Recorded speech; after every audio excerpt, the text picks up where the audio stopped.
Okay, સો આપણે start કરીશું મહત્તમ અને ન્યૂનતમના અગાઉના સ્વાધ્યાયના દાખલાઓ હવે. બરાબર, મેં તમને કીધેલું કે પહેલાં આ ટૉપિક જે અગત્યનો છે, આઈએમપી છે, જેમાંથી 4 માર્કનો દાખલો આવી શકે છે, એ ટૉપિકના પહેલાં બધા દાખલા સાથે લઈ લઈએ છે. તો 8મા નંબરનો દાખલો જુઓ ધ્યાનથી. જેનું શીર્ષ પ્રધાન અક્ષનું એક અંત્યબિંદુ હોય તેવા ઉપવલય આની અંતર્ગત સમદ્વિભુજ ત્રિકોણનું મહત્તમ ક્ષેત્રફળ શોધો. બાળકો, એક તો આમાં ઉપવલયની વાત કરેલી છે, તો કે એક ઉપવલય આપેલો છે તમને,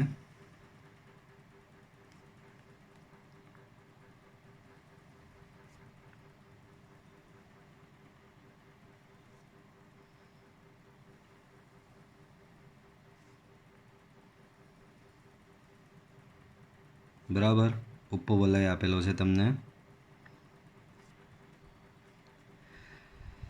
ઉપવલયમાં અહીંયાનું બિંદુ આપેલું છે એ ઓફ A0 ને અહીંયાનું બિંદુ હોય એ ડેશ ઓફ -A0.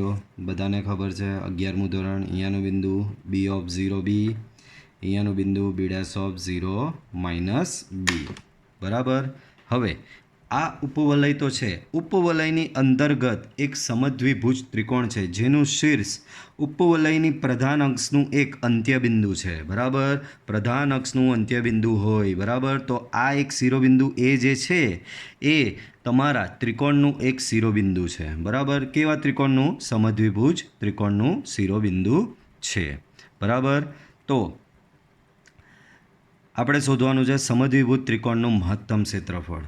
ચાલો સમદ્વિભુજ ત્રિકોણ અહીંયા બનાવી દઈએ.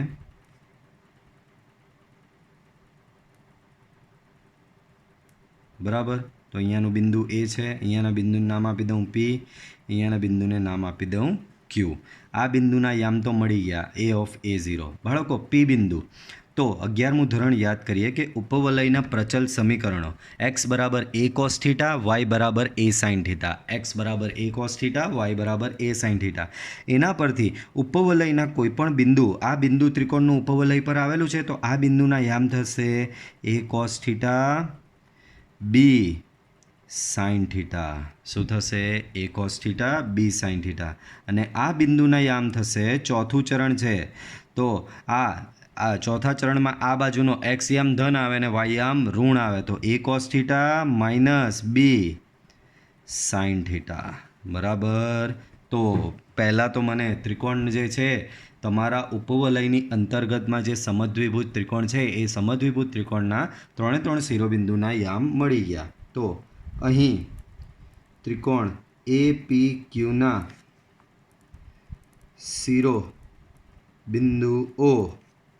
શિરોબિંદુઓ થશે A of A0, P of A cos theta, B sin theta and Q of થશે A cos theta minus B sin theta. તો ત્રિકોણ APQના શિરોબિંદુઓ અહીંયા તમારા થઈ ગયા આ રીતે. બરાબર, ચાલો હવે આપણે શું બતાવવાનું છે? આ ત્રિકોણનું ક્ષેત્રફળને મહત્તમ બતાવવાનું છે. બાળકો, તમને યાદ કરાવી દઉં કે ત્રિકોણના ક્ષેત્રફળનું સૂત્ર શું? તો અહીં ત્રિકોણનું ક્ષેત્રફળ A બરાબર 1/2 પાયો ગુણ્યા વેધ. બાળકો, આ એનો વેધ થશે. બરાબર, અહીંયા માની લો કે બિંદુ M લઈ લઉં તો વેધ AM થશે. બરાબર, તો 1/2 પાયો શું થશે? તો કે આ Pથી લઈને Q એનો પાયો કહેવાય અને આ Aથી લઈને M એનો વેધ કહેવાય. તો પાયો તમારો PQ, વેધ તમારો AM. હવે મારે PQ અને AM અહીંયા શોધવા જવાનું. બરાબર, કારણ કે આવું તો ચાલે નહીં, એક પ્રોપર સમીકરણ બનવું જોઈએ. આને 1 નંબર આપીને જ છોડી મૂકો. બાળકો, હવે આમાં અંતરસૂત્રથી શોધવું હોય તો અંતરસૂત્રથી બી શોધાય, કોઈ વાંધો નહીં. બાળકો, આ રેખાખંડ જે છે, આ રેખાખંડ આ જે પી ક્યુ રેખાખંડ જે છે એ જો બી સાઇન થીટાથી લઈને માઇનસ બી સાઇન થીટા સુધી જાય છે એનું અંતર એનો એક્સ યામ તો જુઓ કોમન જ છે, અહીંયા બી એ કોસ થીટા, અહીંયા બી એ કોસ થીટા, પણ વાય યામ જે છે તે બી સાઇન થીટાથી લઈને માઇનસ બી સાઇન થીટા સુધી જાય છે. એનો વાય યામ શું છે? બી સાઇન થીટાથી લઈને માઇનસ બી સાઇન થીટા સુધી જાય છે. તો અંતર પી ક્યુ શું થશે? આનાથી તમને કોઈ એમ કહે કે કોઈ એક રેખાખંડ પર -2થી લઈને +2 વચ્ચેનું અંતર, પાછું બોલું છું, કોઈ એક રેખાખંડ પર -2થી લઈને +2 વચ્ચેનું અંતર કેટલું? તો કે 4. કઈ રીતે લાવ્યા? 2નું ડબલ. -5થી લઈને +5 સુધીનું અંતર કેટલું? તો કે 10. એ જ પ્રમાણે બી સાઇન થીટાથી માઇનસ બી સાઇન થીટાનું અંતર થશે, બી સાઇન થીટાથી માઇનસ બી સાઇન થીટાનું અંતર પી ક્યુ થશે તમારું 2b સાઇન થીટા. જે રીતે -5 અને +5 વચ્ચેનું અંતર 10, -2 અને +2 વચ્ચેનું અંતર 4, તો બી સાઇન થીટા અને માઇનસ બી સાઇન થીટા વચ્ચેનું અંતર 2b સાઇન થીટા. તથા બીજો આપણે વેધ am શોધવાનો છે. તો બાળકો બહુ ઇઝી, જો તમને સિમ્પલ લોજિક બતાવું. બાળકો આ બિંદુ અહીંયાનું જે છે એનો યામ A0 છે. એનો મતલબ તમને સિમ્પલ લોજિક તો ખબર પડે, આ અહીંયાથી લઈને અહીંયા સુધીનું જે અંતર છે બિંદુ સુધીનું, આ એ થાય કે નહીં? આ એ બરાબર. હવે અહીંયા જે બિંદુ હશે, બરાબર, અહીંયા જે બિંદુ હશે એના યામ તમને ખબર શું થશે? આ બિંદુ એમ છે એના યામ થશે તમારા, યાદ હોય તો એક્સ અક્ષ પરનું બિંદુ છે તો એનો વાય યામ તો 0, તો આના યામ થશે એ કોસ થીટા 0. આ રહ્યું, જો એ કોસ થીટા અહીંયા નીચે બી છે, અહીંયા ઉપર બી છે, તો અહીંયાના બધા બિંદુના યામ એ કોસ થીટા જ થાય, બરાબર. તો એ કોસ થીટા 0 થશે. તો બાળકો અહીંયાથી આટલું અંતર એ હોય અને અહીંયાથી આટલું જે અંતર જે છે એ તમારું આવ્યું એ કોસ થીટા, બરાબર. અહીંયાથી આટલે સુધીનું અંતર એ અને અહીંયાથી આટલે સુધીનું અંતર એ કોસ થીટા. તો આ એથી લઈને એમનું અંતર એ માઇનસ એ કોસ થીટા થશે કે નહીં? અહીંયાથી આટલે સુધીનું ટોટલ અંતર એ અને અહીંયાથી ઉગમ બિંદુથી એમ સુધીનું અંતર એ કોસ થીટા. તો આ એથી લઈને એમનું અંતર આખો એ માઇનસ એ કોસ થીટા થશે કે નહીં થશે? એ માઇનસ એ કોસ થીટા, બરાબર. તો આ તમને મળશે, એ કોમન કાઢો તો એ ઇન્ટુ 1 માઇનસ કોસ થીટા આવું થશે. ચાલો હવે સમીકરણ 1 પરથી, હવે સમીકરણ 1 પરથી શું 1 પરથી મળે? તો કે એ બરાબર 1/2 PQ. PQ શું છે તમારું? તો કે PQ છે 2b સાઇન થીટા અને AM શું છે તમારો? a into 1 minus cos theta, બરાબર. તો આનું ઓવરઓલ શું મળે? AB sign theta into 1 minus cos theta. આ તમારો એ મળે. બોલો, અહીંયા બધું થીટામાં છે, આથી તમને તમારું વિધેય બની ગયું એફ થીટા બરાબર AB sign theta into bracket 1 minus cos theta. હવે પછી આપણે આપણા સ્ટેપ જાણીએ જ છીએ, ચાલો એ સ્ટેપ ફોલો કરીએ. પહેલું સ્ટેપ તો કે વિકલન. તો બાળકો AB તો અચળ જ છે, તો ABને બહાર રાખો. બ્રેકેટમાં ગુણાકારનો નિયમ લાગે, sign theta into 1 minus cos theta. તો પહેલું બેઠું. બીજાનું વિકલન, તો કોસ થીટાનું વિકલન થશે માઇનસ સાઇન થીટા અને માઇનસ સાઇન ઓલરેડી એક આગળ છે એટલે થશે પ્લસ સાઇન થીટા. તો પહેલું બેઠું, બીજાનું વિકલન વત્તા બીજું બેઠું એટલે કે 1 માઇનસ કોસ થીટા અને પહેલાંનું વિકલન, બીજું બેઠું, પહેલાંનું વિકલન થશે બાળકો cos theta equal two AB બ્રેકેટમાં અહીંયા થશે તમારો સાઇન સ્ક્વેર થીટા પ્લસ કરીને આ કોસ થીટા ઇન્ટુ 1, તો એ થશે તમારો cos theta minus cos theta into cos theta cos square theta, બરાબર. ચલો આગળ વધીએ. AB cos theta minus common કાઢીએ તો cos square theta minus sine square theta. બોલો, cos square theta minus sine square theta શું થશે? તો કે cos theta minus cos 2 theta, બરાબર. આ થશે તમારું cos theta minus cos 2 theta. આ થયો તમારો એફ ડેશ થીટા, બરાબર. ચાલો નેક્સ્ટ હેડિંગ શું મારીશું આપણે? નિર્ણાયક બિંદુ માટે. તો નિર્ણાયક બિંદુ માટે આપણે શું કરીશું? એફ ડેશ થીટા બરાબર 0 લઈશું. That means AB into the bracket cos theta minus cos two theta equal to 0. A B તો સામે જઈને કેન્સલ આઉટ થઈ ગયો, તો તમને કોસ થીટા બરાબર તમને મળ્યું cos theta minus cos two theta બરાબર 0. બરાબર આના પરથી મળે તમને કોસ થીટા બરાબર કોસ ટુ થીટા. હવે અહીંયા એક રૂલ છે એ યાદ રાખો, આ રૂલ યાદ રાખવા જેવો છે. ભાઈ આ પ્રમાણેની સિચ્યુએશન આવી જાય કે કોસ થીટા બરાબર સામે કોઈ બી છે કોસ એન થીટા, તો ત્યારે ઓલવેઝ થીટા બરાબર થશે 2π માઇનસ અહીંયા જે કોઈ બી ખૂણો હોય તે. મેઇન રૂલ શું છે કે બંને બાજુ કોસ હોવા જોઈએ, અહીંયા થીટા હોવો જોઈએ, સામે અહીંયા કોઈ બી ખૂણો હોય તો ચાલે. તો રૂલ શું કહે કે થીટા બરાબર 2π માઇનસ એન થીટા થશે. બરાબર તો અહીંયા કોસ થીટા બરાબર કોસ ટુ થીટા છે, તો થીટા બરાબર થશે 2π માઇનસ એક જ મિનિટ થીટા છે ટુ થીટા આવ્યો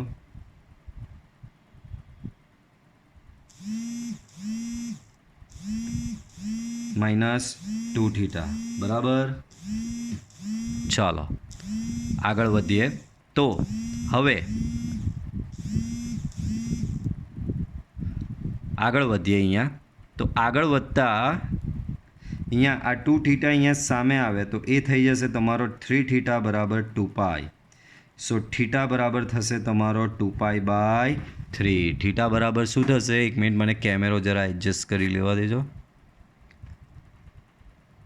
ચાલો તો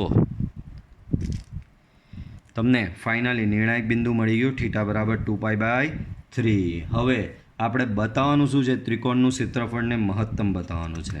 શું બતાવવાનું છે? ત્રિકોણના ક્ષેત્રફળને અહીંયા મહત્તમ બતાવવાનું છે. ચાલો તો મહત્તમ બતાવીએ એને બી. તો બાળકો એના માટે પહેલાં તો મારે પાછળથી થોડી રકમ જોઈએ, પહેલાં લખી દઈએ. શું કરવાનું છે? મહત્તમ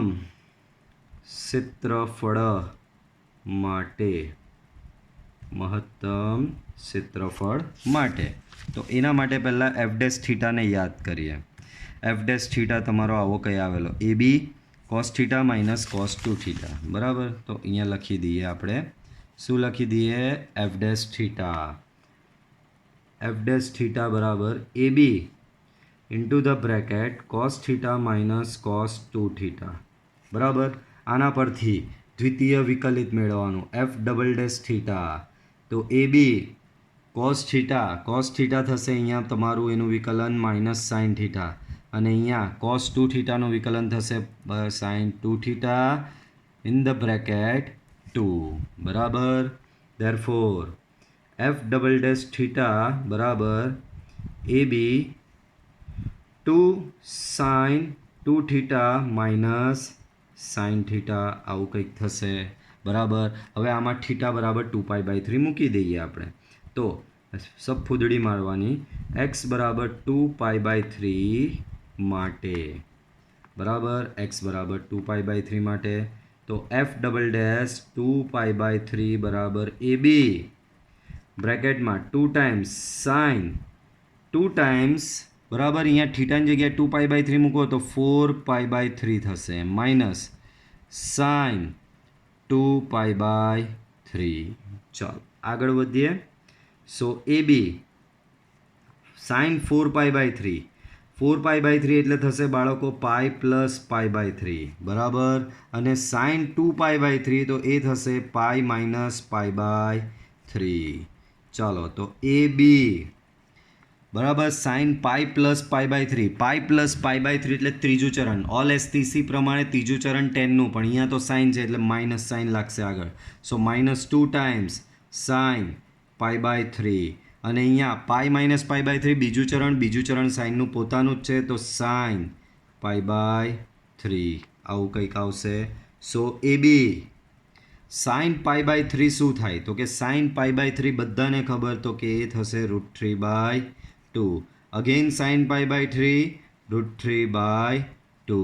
બરાબર તો આ ઓવરઓલ થઈ જશે એ બી ઇન્ટુ બ્રેકેટમાં -3 ટાઈમ √3/2. બરાબર so -3 √3 AB/2 which is less than 0 ને લેસ ધેન 0 એટલે મહત્તમ. આમ ત્રિકોણનું ક્ષેત્રફળ મહત્તમ થશે. બરાબર, ત્રિકોણનું ક્ષેત્રફળ મહત્તમ થશે. બરાબર, અંતર્ગત સમદ્વિભુજ ત્રિકોણનું મહત્તમ ક્ષેત્રફળ શોધવાનું બી છે બાળકો. ક્ષેત્રફળ શોધવા જવાનું છે. તો ચાલો હેડિંગ મારો. મહત્તમ ક્ષેત્રફળ માટે ઓરિજિનલ વિધેયમાં મૂકવાનું. જ્યારે બી આમ કહે કે ક્ષેત્રફળ, અમુક દાખલામાં એવું કહેશે કે ખાલી બતાવો કે ક્ષેત્રફળ મહત્તમ થશે કે ન્યૂનતમ થશે, ત્યાં દાખલો અહીંયા અટકાવી દેવાનો. પણ આમાં તો એમ કીધું છે કે મહત્તમ ક્ષેત્રફળ શોધવાનું બી છે. તો મહત્તમ ક્ષેત્રફળની કિંમત માટે, તો એના માટે તમારે ઓરિજિનલ વિધેયને યાદ કરવું પડે. ઓરિજિનલ વિધેય એફ થીટા બરાબર એ બરાબર ઓરિજિનલ વિધેય.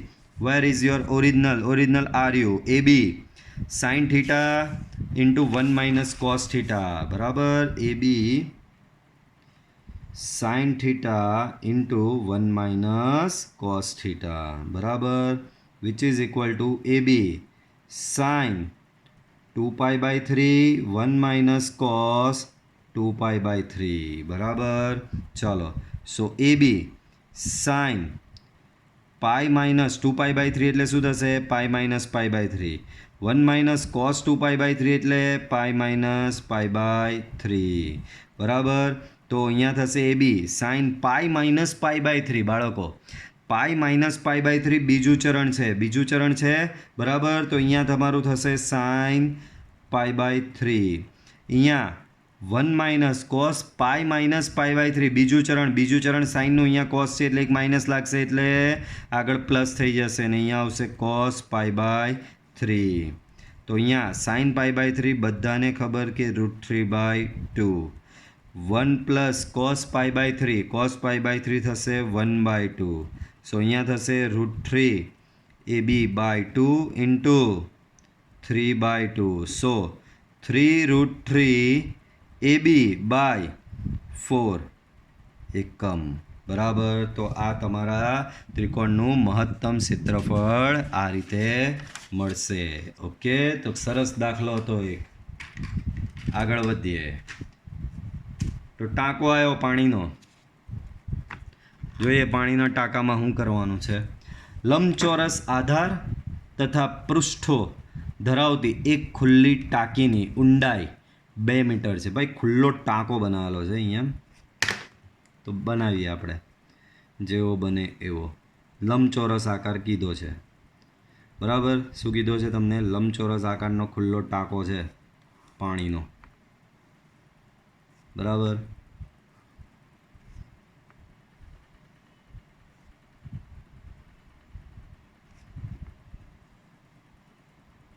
બરાબર, આને અહીંયાથી એમ કનેક્ટ કરો, અને એમ કનેક્ટ કરો, અહીંયાથી એમ કનેક્ટ ને આ અહીંયાથી એમ કનેક્ટ બરાબર. આ ઉપરથી ખુલ્લી ટાંકી છે બરાબર. આ રીતે ખુલ્લી ટાંકી બરાબર. ચાલો, તો લંબચોરસ આધાર તથા પૃષ્ઠો ધરાવતી એક ખુલ્લી ટાંકીની ઊંડાઈ બાળકો, ઊંડાઈ 2 મીટર છે. એનો મતલબ આ બધું 2 મીટર થાય. આ તમારું અહીંયા 2 મીટર. એ જ પ્રમાણે આ બી ઊંડાઈ છે તો 2 મીટર થશે બરાબર. આ બાજુથી આ બી તમારી 2 મીટર થશે બરાબર. અને આ બી તમારી 2 મીટર થશે બરાબર. ટાંકીની ઊંડાઈ કેટલી છે? 2 મીટર. હવે આગળ જુઓ બરાબર. ટાંકીની ઊંડાઈ તો મળી ગઈ. હવે લંબાઈને પહોળાઈ જોવાની છે બાળકો. લંબાઈને પહોળાઈ, તો આ એક્સ, આ એક્સ, આ એક્સ, આ બી એક્સ થશે. એ જ પ્રમાણે પહોળાઈ હું લેવું, આ પહોળાઈ, તો ધારો કે પહોળાઈ વાય છે તો આ વાય, અહીંયાનું આ બી વાય, અહીંયાનું આ બી વાય. તો ચાલો ટાંકીનું એનાલિસિસ આખું કરી દીધું. તો લંબચોરસ આધાર તથા પૃષ્ઠ ધરાવતી એક ખુલ્લી ટાંકીની ઊંડાઈ 2 મીટર તથા ઘનફળ 8 મીટર ક્યુબ છે. ટાંકીનું ઘનફળ 8 મીટર ક્યુબ છે. જો આ ટાંકીના આધારના બાંધકામની કિંમત ₹70 પ્રતિ મીટર સ્ક્વેર તથા પૃષ્ઠોના બાંધકામની કિંમત ₹45 પ્રતિ મીટર સ્ક્વેર હોય તો ટાંકી બનાવવા માટે થતો ન્યૂનતમ ખર્ચ શોધવાનો છે. ટાંકી બનાવવા માટેનો ન્યૂનતમ. બાળકો કીધું શું છે? ટાંકીનો જે આધાર જે બને છે ને એ આધાર બનાવવાનો ખર્ચો ₹70 પ્રતિ મીટર સ્ક્વેર છે તથા ટાંકીના આધાર બનાવવાનો ₹70 પ્રતિ મીટર સ્ક્વેર છે તથા આ 4 દિવાલો બરાબર નીચે બેઝ બની ગયો પછી એને 4 દિવાલો મૂકવી તો પડે ને કે ખાલી બેઝ બને એટલે એમાં ટાંકીમાં પાણી ભરવા માંડાય ભાઈ 4 દિવાલો મૂકવી પડે ને તો બેઝ જે બનાવવાનો ખર્ચો જે છે બેઝ બનાવવાનો ખર્ચો એ ₹70 પ્રતિ મીટર સ્ક્વેર છે અને જે ચારે બાજુની વોલ બનાવવાનો જે ખર્ચો છે વોલ બનાવવાનો એ ખર્ચો છે ₹45 પ્રતિ મીટર સ્ક્વેર. તો ટાંકી બનાવવા માટે થતો ન્યૂનતમ ખર્ચ શોધવાનો છે. બરાબર. તો બાળકો હવે આ દાખલો બહુ જ ધ્યાનથી કરવો પડશે. હવે આમાં તમને ઓળખતા આવડવું જોઈએ. આ તમારો ટાંકીનો આધાર થયો બરાબર અને આ પૃષ્ઠો થશે. બાળકો આ આધાર લઈએ તો ટોટલ પૃષ્ઠ કેટલા થાય ટાંકીના ખબર? આ પહેલું પૃષ્ઠ, આ બીજું પૃષ્ઠ, પાછળની દિવાલ બરાબર 4 બાજુની દિવાલ ગણું છું, પાછળની દિવાલ આ ત્રીજું પૃષ્ઠ અને આ ચોથું પૃષ્ઠ બરાબર. તો એક આધાર છે અને 4 દિવાલ છે બરાબર. તો બાળકો હવે અહીંયા મને જોઈને કહો કે અહીં આપણે કોને ટાંકીનો ખર્ચ ન્યૂનતમ કરવાનો છે. ટાંકીનો ખર્ચ ન્યૂનતમ છે એટલે કે આનું વિધેય બનાવવાનું છે. ખર્ચ કોની પર આધાર રાખે? તો ટાંકીને આ આધાર અને જે દિવાલ લેવું છે એના ક્ષેત્રફળ પર આધાર રાખે બરાબર કે નહીં?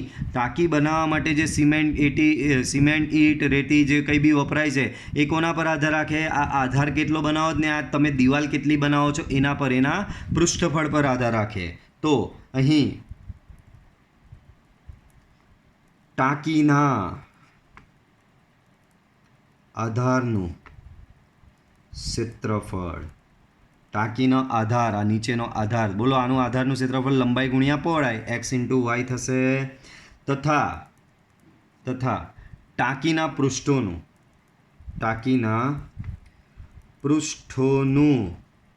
ક્ષેત્રફળ. બાળકો હવે પૃષ્ઠો ઓળખો. તો બાળકો આ પહેલું આ સામેનું પૃષ્ઠ દેખાય આવ્યું આ પૃષ્ઠ અને પાછળનું આ પૃષ્ઠ એ બંને સરખા જ છે.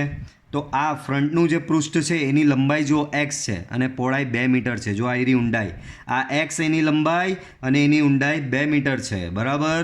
તો આ પૃષ્ઠ નંબર 1નું ક્ષેત્રફળ કેટલું થશે બાળકો?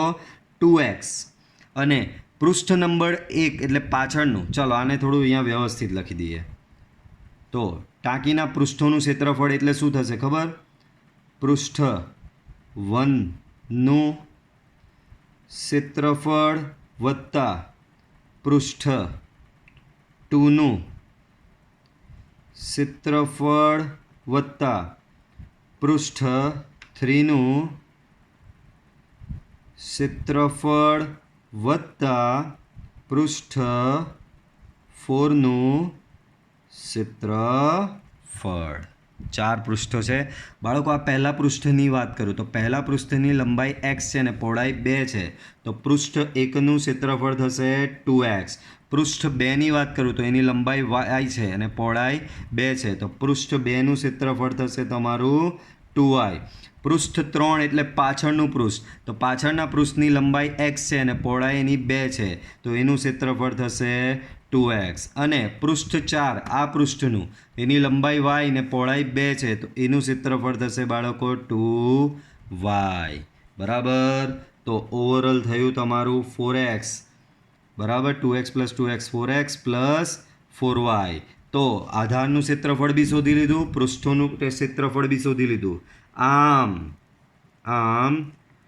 ટાંકીનું કુલ પૃષ્ઠફળ એ બરાબર આધારનું અને આ બી લઈ લેવાનું. આધારનું છે xy વત્તા 4 પૃષ્ઠોનું ક્ષેત્રફળ તમે લઈ આવ્યા 4x + 4y બરાબર. તો ટાંકીનું કુલ પૃષ્ઠફળ તમને આવું મળ્યું. પણ આવું નહીં ચાલે, 2 ચલ છે x અને y, ચાલે જ નહીં. આને 1 નંબર આપીને છોડી મૂકો. ચાલો બીજી વિગત આપેલી છે આ તો કે ટાંકીનું ઘનફળ 8 મીટર ક્યુબ છે બરાબર. તો ટાંકીનું ઘનફળ વી બરાબર કેટલું છે બાળકો 8 મીટર ક્યુબ. પણ ટાંકીનું ઘનફળ લંબાઈ ગુણ્યા પહોળાઈ ગુણ્યા ઊંચાઈ બરાબર 8 થશે. લંબાઈ તો કે લંબાઈ એક્સ લીધી છે, પહોળાઈ તો કે પહોળાઈ મેં વાય લીધી છે, અને ઊંચાઈ એ ઊંડાઈ એની 2 છે, તો એના બરાબર 8 થશે. ડેટ મીન્સ એક્સ વાય બરાબર તમને 4 મળશે. બરાબર, તો જો આ એક્સ વાયની જગ્યાએ તો બેઠો 4 મૂકી જ શકાશે, અને આ વાયની જગ્યાએ શું મૂકી શકશો? આના પરથી તમે બનાવી શકો ને કે વાય બરાબર થશે તમારો 4/x. આમ સમી 1 પરથી એ બરાબર એક્સ વાય બરાબર અહીંયા 4 મૂકી દો, વત્તા 4x વત્તા 4 ઇન્ટુ વાય બરાબર છે તમારું 4/x. બરાબર, તો આ તમારું હવે અહીંયા એફ ઓફ એક્સ બની ગયું. શું બન્યું? 4 + 4x + 16/x. બરાબર, 4 + 4x + 16/x આ તમારું વિધેય બની ગયું. ચાલો વિધેય આપણે પાછળ લઈ લઈએ. વિધેય એક વખત બની જાય પછી તો સિમ્પલ જ છે. તો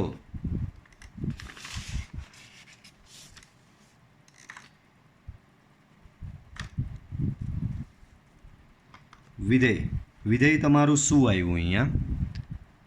તો કે વિધેય તમારું અહીંયા આવ્યું છે, એક મિનિટ મને પેજ સેટ કરી લઈએ.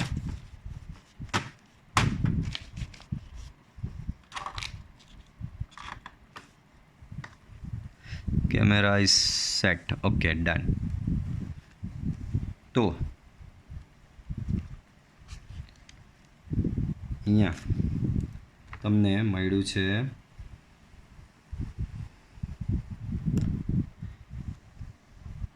F of x. શું લઈ આવ્યા તમે? 4 + 4x + 16/x એવું કંઈ લાવ્યા છો.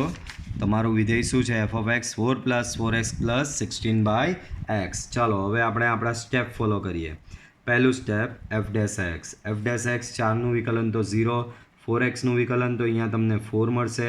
16/xનું વિકલન 1/xનું વિકલન થાય બાળકો -1/x², તો અહીંયા થશે 16/x². તો આ એફ ડેશ એક્સ મળ્યો. નેક્સ્ટ હેડિંગ શું આવશે? નિર્ણાયક બિંદુઓ માટે.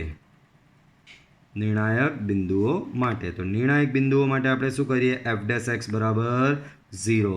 સો 4 - 16/x² બરાબર 0. therefore 4 = 16/x². so x² = 4. therefore x = ±2. પણ x તો ટાંકીની લંબાઈ છે, લંબાઈ કોઈ દા ઋણ હોય. therefore x બરાબર +2. બરાબર, x બરાબર -2 ટાંકીની લંબાઈ શક્ય નથી. બરાબર, એટલે કે x બરાબર 2. તો નિર્ણાયક બિંદુ તમારું આવી ગયું. હવે ખર્ચોને ન્યૂનતમ બતાવવાનો છે બાળકો. ખર્ચને તો આપણે લીધેલો જ છે.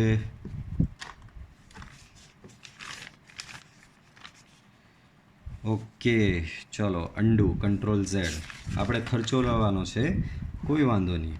ખાલી પેલું 50 અને 70 લાવવાનું રહી ગયું છે. અહીંયા ધ્યાન આપો.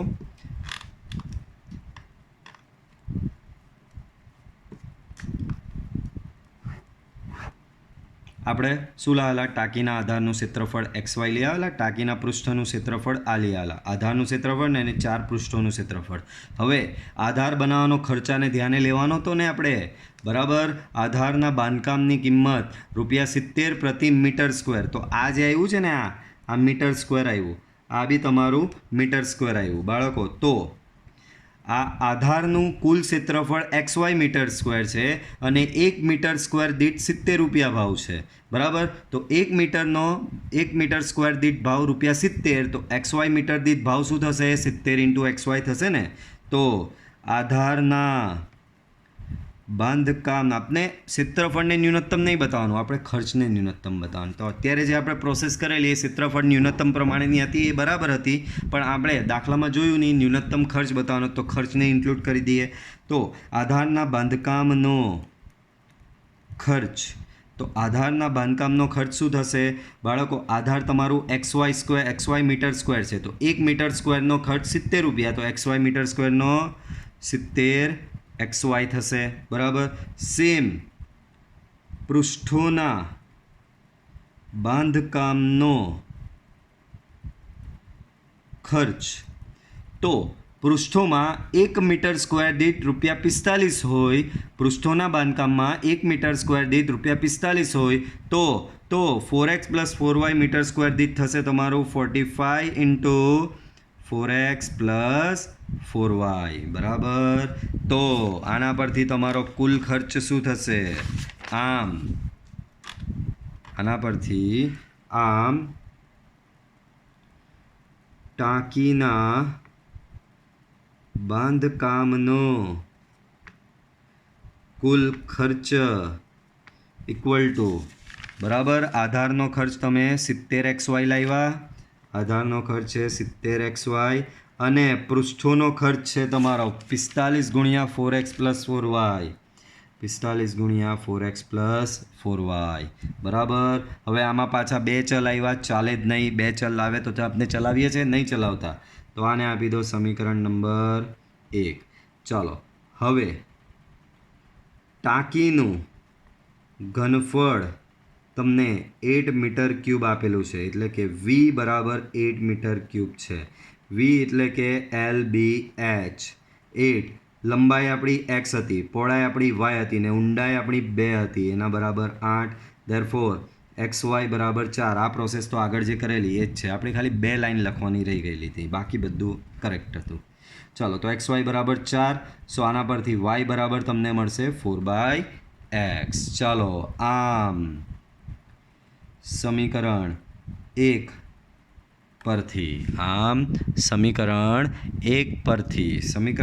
પરથી તમને શું મળશે? તો કે સમીકરણ 1 પરથી આ તમારું હવે વિધેય થઈ જશે f(x). એમાં XY, આ XY બરાબર તો 40 તમે 4 મૂકી જ શકો છો. આ XY દેખાય અહીંયા, તો અહીંયા બી XY = 4 છે, તો એની જગ્યાએ તો બેઠું 4 મૂકી જ દો, વત્તા 45 બ્રેકેટમાં 4x × 4y, તો અહીંયા 4x, 4y એટલે 16/x, આવું કંઈક થશે. તો આના પરથી તમને f(x) શું મળ્યો? 7 × 28 એટલે કે 280, વત્તા 45 × 4 કરો, તો 45 × 4 થશે તમારો 180x. 16 × 45 કરવાનું, અહીંયા 16 × 45, તો એ થશે 720, અહીંયા 720/x. ચાલો, હવે આપણે આપણા સ્ટેપ ફોલો કરીએ. સ્ટેપમાં પહેલું સ્ટેપ આવે f'(x). 280નું વિકલન 0, 180x નું વિકલન 180, 720/x નું વિકલન, તો એ થશે -720/x².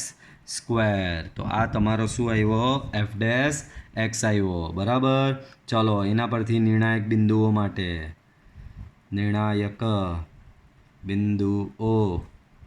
માટે ચાલો, તો નિર્ણાયક બિંદુઓ શોધીએ. આના પરથી નિર્ણાયક બિંદુઓ માટે તમે શું કરો છો? તો કે f'(x) = 0 લઈ લો છો, બરાબર. ચાલો, f'(x) = 0 એટલે કે 180 - 720/x² થશે 0. ધેરફોર 180 થશે 720/x². ધેરફોર x² બરાબર થશે 720/180. તો અહીંયા તમારો 0 ગયો, 18 ચોક 72, સો x² બરાબર થશે 4. સો x બરાબર ±2, પણ -2 શક્ય નથી, અહીંયા મેં લખેલું, જો એનું એ જ આવ્યું બધું, ખાલી ખર્ચ આપણે ઇન્ક્લુડ કરવાનો બાકી હતો, એટલે દાખલાને મેં પ્રોપર કરી નાખ્યો, બીજું કંઈ નથી.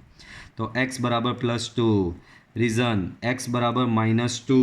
x બરાબર -2 શું છે બાળકો? એ ટાંકીની લંબાઈ શક્ય નથી, બરાબર. x બરાબર -2, ટાંકીની લંબાઈ શક્ય નથી. ચાલો, હવે ટાંકીનું શું ન્યૂનતમ ખર્ચ બતાવવાનો છે, તો હેડિંગ મારવાનું ન્યૂનતમ ખર્ચ માટે. તો આના માટે પાછું યાદ કરો f'(x) ને. સો f'(x) બરાબર તમે લઈ આવ્યા છો 180, -720x². અહીંયા આનું શું કરવાનું? દ્વિતીય વિકલિત લેવાનું. તો દ્વિતીય વિકલિત એનું f'(x) બરાબર. f'(x) 180નું તો 0 જ થશે. આનું વિકલન તો ઘાત આગળ એક ઘાત ઓછી પ્રમાણે અહીંયા -720 ઘાત આગળ એટલે -2 ઘાત આગળ એક્સની -3 આવું થશે. બરાબર. ચલો તો અહીંયા બહુ જ સિમ્પલ f'(x) બરાબર તમને મળશે 1440/x³. બરાબર. અહીંયા આપણે નિર્ણાયક બિંદુને યાદ કરીએ ફૂદડી પાડીને x બરાબર 2 માટે. બરાબર. x બરાબર 2 આમાં મૂકી દો f'(2) તો 1440/8. શું? 1440/8. તો 1440/8 તો એ તમને મળ્યું 180 > 0. શું મળ્યું બાળકો તમને? 180 મળ્યું અને એ તમારું થશે >0. શું થશે બાળકો? એ >0 થશે ને >0 એટલે શું કહેવાય? ન્યૂનતમ. બરાબર. આમ ખર્ચ ન્યૂનતમ થશે. બરાબર. ખર્ચ શું થશે તમારો? ન્યૂનતમ થશે. બરાબર. પણ આપણે જોઈએ ન્યૂનતમ ખર્ચ શોધવાનો કીધેલો છે. ઓકે. હા, ન્યૂનતમ ખર્ચ શોધો. બરાબર. તો અહીંયા ન્યૂનતમ ખર્ચ થાય એ સાબિત તો કરી દીધું, પણ એ ખર્ચ કેટલો? તો હેડિંગ મારવાનું ન્યૂનતમ ખર્ચની કિંમત માટે. બરાબર. ન્યૂનતમ ખર્ચની કિંમત માટે. તો ઓરિજિનલ વિધેયમાં એક્સની જગ્યાએ 2 મૂકી દો. ઓરિજિનલ વિધેયને યાદ કરીએ પાછું. ઓરિજિનલ વિધેય તમારું આ રહ્યું અહીંયા છે. તો અહીંયા મૂકો 280 + 180x + 720/x. તો અહીંયા મૂકો 280 પ્લસ અહીંયા 180 × x છે તો 180 × 2 એટલે 360. અહીંયા 720/2 થશે. 720/2 તો એ બી થશે 360. તો 280 + 360 + 360. બરાબર. તો 720/280 તો એ થશે તમારો 1000. એ શું થશે? 1000. તો આ તમારો કયો શું આવ્યો? ન્યૂનતમ ખર્ચ આવ્યો. બરાબર. તો અહીંયા આન્સર લખી દઉં. આમ ટાંકી બનાવવાનો ન્યૂનતમ ખર્ચ કેટલો થશે? ₹1000 થશે. બરાબર. પડી સમજ? તો બહુ જ સરસ દાખલો હતો આ બી એક. ઓકે. ચાલો તો આ વિડીયો લેક્ચરમાં આપણે લાંબો થઈ ગયો છે લેક્ચર ઘણો, તો આપણે અહીંયા એન્ડ કરીશું. નેક્સ્ટ 2 દાખલા હજી બી ઘણા દાખલા છે આ મેથડના, એ આપણે નેક્સ્ટ વિડીયો લેક્ચરમાં જોઈશું. Okay. Till then good bye.